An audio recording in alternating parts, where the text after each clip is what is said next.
Now, if you're Team Fit Fam, this week is not for you. But if you do have a cheat day coming up, I've got a special treat for you. It is my spin on the very British fish and chips.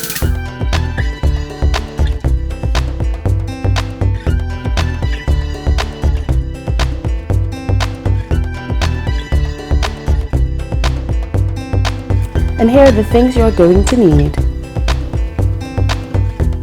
Let's start. Now I'm just adding my cut yam into a pot filled with water. If you can see, I left mine chunky. I wanted a little bit fleshy in the middle. Now I'm adding salt and my secret ingredient, sugar. Growing up, my dad always loved sugar in his yam. All right, now time to attack this catfish. Jesus knows I've only filleted a fish maybe 2 other times in my life, and it felt like I used my teeth to do it. Anyway, what I'm doing is I'm using a small knife to cut down the bridge of the fish, cutting all the way down the bone. Now I'm going to use my bigger knife to now follow that line that I've cut down the bottom, if that makes any sense. I'm making sure my knife scrapes the bone so that I don't leave too much flesh behind. Now, remember, this is my 3rd time filleting fish. Oh, look at that. It actually doesn't look too bad. Now, I'm going to try and do it to the second part. The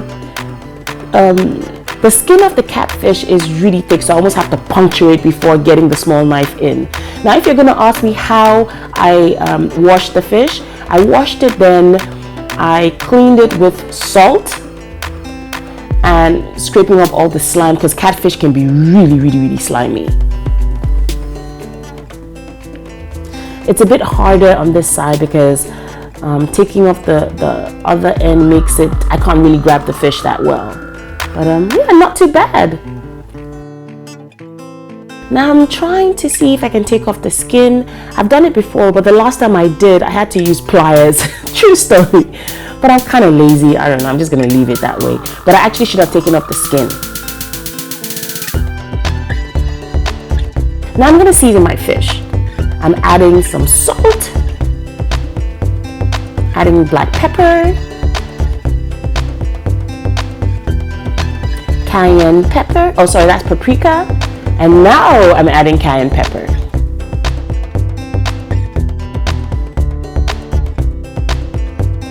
Now I'm going to add some ghost peppers. Remember, I love a lot of spice. You don't have to do this part. Adding some suya pepper. I love suya pepper in meals. You don't have to do this as well. And I'm just going to make sure that seasoning sits properly. So now I'm just going to repeat those spices on the other side. Now this is why I should have taken off the skin. The catfish skin is almost rubbery, so it's going to be harder for the spices to stick on it. So please, if you're making this recipe, take off the skin.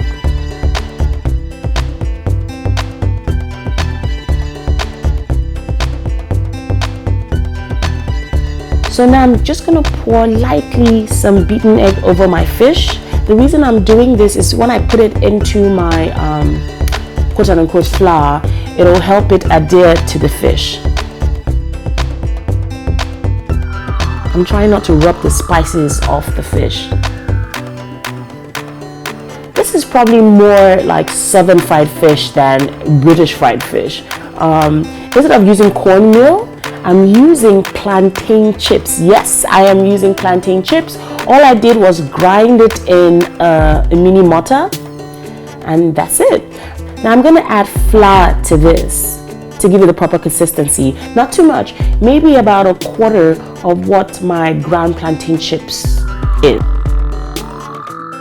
I'm just trying to mix it all in, make sure it's all even. I'm tasting it because remember, your best tool in the kitchen is your taste buds. Now I'm just adding some ghost pepper. I want to season even the flour. Some ghost pepper, a little bit of salt. And now I'm going to dip my fish into my plantain chips. I'm making sure to coat all the edges.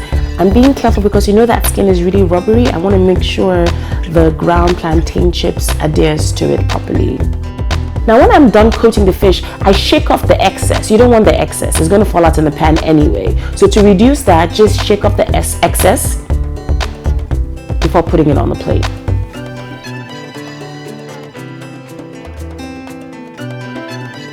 Now it's time for frying. Your pan has to be quite hot, like about 375 degrees. What I'm doing to test this is I'm going to put a little bit of onion in there, or I think I put a little bit of shredded cabbage in there. And if you see the bubbles forming around the cabbage, then you know it's ready for your fish.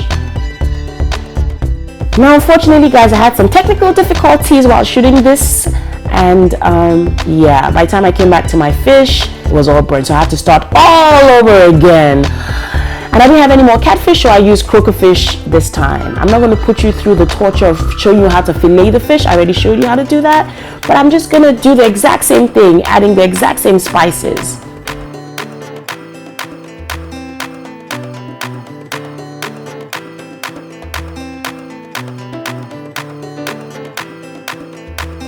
So same process with the egg, and also dipping it into my ground plantain chips. I'm just so mad I had to waste another packet of plantain chips. I could have eaten that.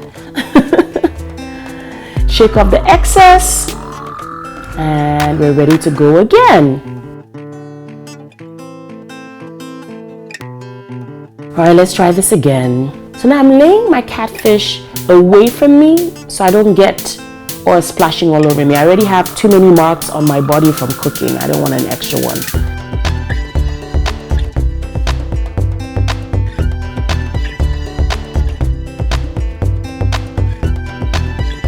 Now, so I have like 2 minutes on each side, and it's ready.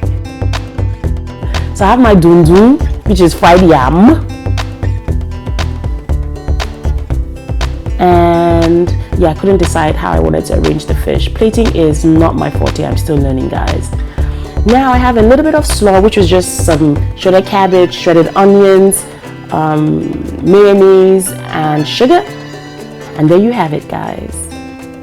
I'm just gonna add a little bit of pepper sauce, and oh, that is amazing.